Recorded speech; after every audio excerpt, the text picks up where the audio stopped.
नाशिकच्या रामकुंड परिसरात गोदावरी नदीला आलेल्या पुरामुळे गांधी ज्योती परिसरात अडकलेल्या म्हैसूर येथील पर्यटक लोकेश शिंदे यांची अग्निशमन दल आणि आपत्कालीन यंत्रणांनी थरारक सुटका केली।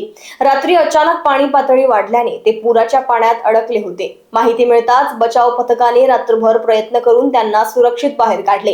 गोदावरीला पूर आल्याच्या पार्श्वभूमीवर प्रशासनाने नागरिक आणि पर्यटकांना नदीकाठ तसेच पूरग्रस्त भागात जाणे टाळण्याचे आवाहन केले आहे।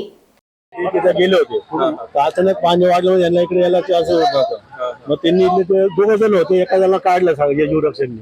नंतर आम्ही आम्हाला कळलं की वयस्कर माणूस आहे यांना काढण्यासाठी आम्ही प्रयत्न केला दोरच्या साईड, पण पाण्याची पातळी अचानक वाढल्या कारणामुळे आम्हाला बोट टाकून आणि स्थानिक जे जीवरक्षक आणि अग्निशमन घेऊन ती बोट त्या दोरच्या साईडने बांधून ते वस्त्राला तिथे नेली।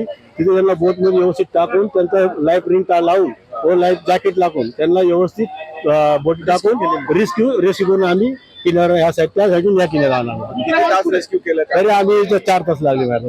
किती जण अडकले होते? पहिले 2 अडकले होते, एकाला काढलं दोरच्या साह्याने आणि एक व्यक्ती होती वयस्कर, यांना जमल्या नसल्या कारणामुळे दारचा फ्लो जास्त असल्या पाण्याने त्यांना बोटच्या साह्याने आम्ही दोरच्या साह्याने आणला। कोण होते व्यक्ती आणि कसे अडकले होते? हे व्यक्ती अगोदरच रात्री बघले होते, ती व्यक्ती आता कोणी माहिती नव्हतं बोलले, पण हे अडकलेले होते। एकूण किती? 3 माणूस? अरे 2 होते, 2 होते। आणि तो दुसरा माणूस कोण मुलगा होता इथं होता, गेला ते